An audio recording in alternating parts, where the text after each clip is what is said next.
I like to share with you the two ways that I use to make holes in my metal. Here I've got two pieces and they'll have two different holes. The first thing I do is I take a permanent marker and I mark where I want that hole to be. And I think that with these, I think I'm just going to put them right at the top up here. Not too close to the edge, because if you get too close to the edge, you'll blow out the edge, and you don't want that to happen.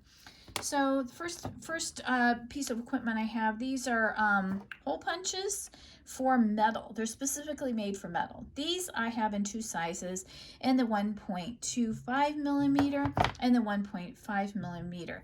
On the end of this 1.5 millimeter, there is a little piece of leather.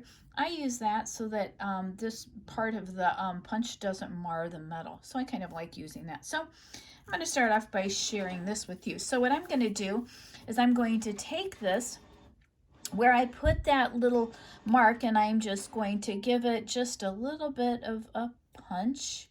Here we go. And again, you're going to see where that is protecting the metal, and bring that out. You can see there's the hole, and there's the back. Now, on these, it gets a little bit of a burr, so I just take a little bit of a sander and I just sand that down on the back. Just kind of get that burr off of there. Now, if you notice the rest of that, it looks a little bit sanded, so I'm just going to go ahead and just sand the whole piece.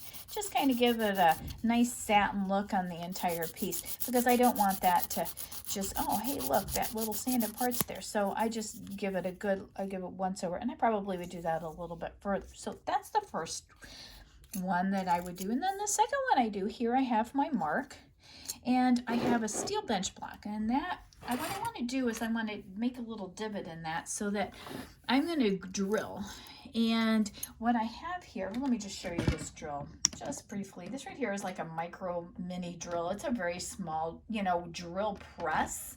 And this right here, I just bring this down, and then the action just comes down and the piston comes down, and that creates the hole that I need to. So really, this only has 3 parts that you really need to be concerned about: the piston action that comes down, putting your drill bit in here, and also turning it on and off here. Okay, so that's how that works. So what I have here then is that steel bench block. I have a hammer, and this is a 2-pound brass hammer. And I have a punch. And I'm going to take this punch, this steel punch, and I'm going to put it right where I had made that mark. And I'm going to just give it one good firm whack, but not too hard. I'm just going to give it there we go. Going to give it that firm whack. Now, the reason why I do that is because I want to create a divot so that my drill bit, when it goes into that, it can find the divot and it can make a hole.